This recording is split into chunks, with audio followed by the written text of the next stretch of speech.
Hello, my name is Patrick Jones. I visited Old Chicago Pizza and Tap Room with a group of friends on the night of November 12th. Delicious food and premium location, Old Chicago is becoming one of Columbia's most popular restaurants. My friends and I have been multiple times before, but they did not want to participate in a group project. Therefore, in this solo performance, I will be explaining specific external and internal aspects based on my recent experience. First, I will discuss the internal strengths of Old Chicago. To start off, I have a free pizza coupon that I received for being one of the first 100 customers through the door on its grand opening. The manager handed everyone a booklet with 12 coupons, one free pizza a month for a year.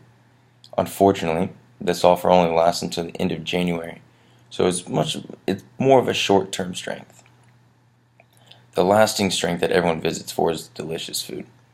From an assortment of appetizers to building your own pizza, Old Chicago provides numerous dining options. My friends and I ordered the specialty eel crust with all meat toppings the night of our visit. The restaurant was busy that night, so we ordered our drinks and food as soon as the waiter came out to our table. We knew the service was going to be hard to come by. This leads me into my weakness for Old Chicago, which happened to be the wait staff. My friends and I waited around 30 minutes for our table and barely beat the dinner rush. The wait came close to an hour when we left the restaurant. Once we sat, our waiter took our orders, but we did not see him again until the food came. I choose to blame the amount of people eating at Old Chicago and the apparent shortage of waitstaff rather than the quality of the staff itself. However, that was not the first time my service was poor while eating at Old Chicago. On the other side, parking is an issue for most people.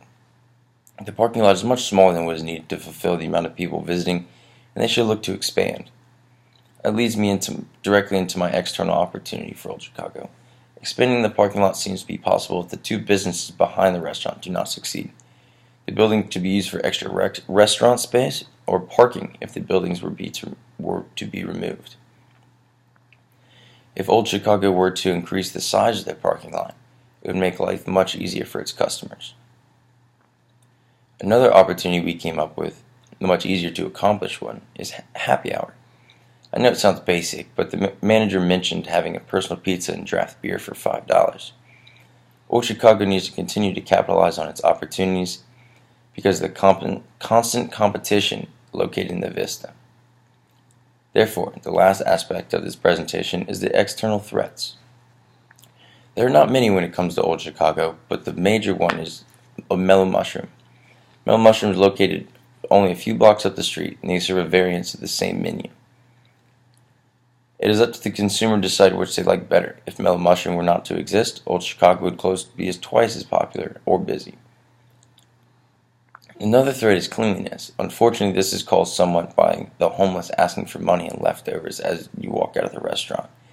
I usually extend any leftovers I have, but some people may take offense or feel unsafe because of the homeless. I personally do not feel that way, but I cannot speak for others.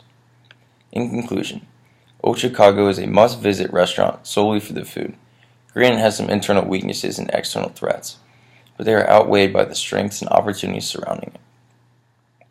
After completing this project, I always catch myself asking questions, SWOT questions, about every restaurant I go in, wondering what possible opportunities and threats may come out of it. Thank you.